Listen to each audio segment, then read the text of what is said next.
Աշակերտներից մեկը սպորտի պետական կոմիտեի նախագահ Ռազմիկ Հովսեփյանն է, մյուսը Ստեփանակերտի քաղաքապետ ԼՂՀ հանդբոլի ֆեդերացիայի նախագահ Սուրեն Գրիգորյանը։ Թոշակառու ուսուցչին տանն են շնորհավորել տոնական սեղանի շուրջ նրա անցած ուղին հիշել։ Աշխատանքային գրքույկում գրառումները բավական աղքատիկ են։ Աշխատել է Ստեփանակերտի համար 2 եւ համար 7 դպրոցներում։ Տպավորիչը տարեցվերն են։ Սերգեյ Խաչատրյանի ուսուցչական գործունեությունը սկսվում է 1957 թվականից եւ հասնում 2008-ին։ Այդ ընթացքում նաեւ մարզչական աշխատանք է կատարել եւ ոչ որպես շարքային մարզիչ։ Արցախում հանդբոլի հիմնադրումը հենց Սերգեյ Խաչատրյանի անվան հետ է կապվում։ Դա 1962 թվականին էր։ Նույն թվականին էլ առաջին արդյունքները գրանցվեցին հանրապետական մրցումներում։ Երրորդ տեղերի համար պայքարեցինք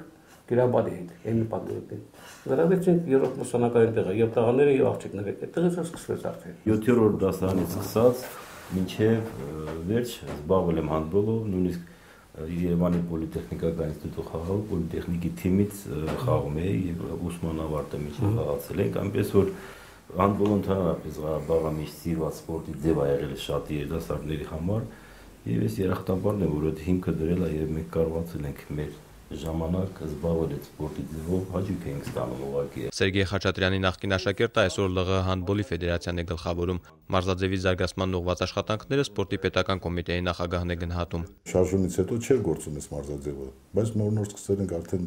տեղից շարժել եւ բավականին հաջողություն կա։ Խմբերը ավելացել մեր հանրապետություն, ոչ միայն Ստեփանակերտ քաղաքում այսօրվա դրությամբ, այլ հանրապետության տարբեր շրջաններում։ Ունեցածը հիմք է տալիս հավատալու, որ ժամանակի հետ այս մարզաձևը ոչ միայն իր նախկին ժողովրդականությունը կվերականգնի, այլև կդառնա Արցախը դրսում ներկայացնելու գործուն ուղղություններից մեկը։ Համոզված եմ, որ արդեն շարունակությունը ընթացքի մեջ է, մենք անց ենք ացնում քաղաքային առողջություններ, հանրապետական առողջություններ։ Մեր մարզիկները տարբեր տարիքային խմբերում արդեն հաջողություններ ունեն Հայաստանի Հանրապետության առողջություններում։ Սա կլինի իր համար ամենամեծ պարգևը, վստահեցնում է Սերգեյ Խաչատրյանը եւ ժպտում։ Տասնամյակներ շարունակ կատարած աշխատանքի դիմաց վարձատրված է զգացել հենց իր սաների հաջողություններով եւ շնորհակալությամբ։ Իսկ պետական պարգև կտան թե չեն տա արդեն ինձ չի վերաբերում։ Երբ մարդը իրան աշխատանք սիրում է,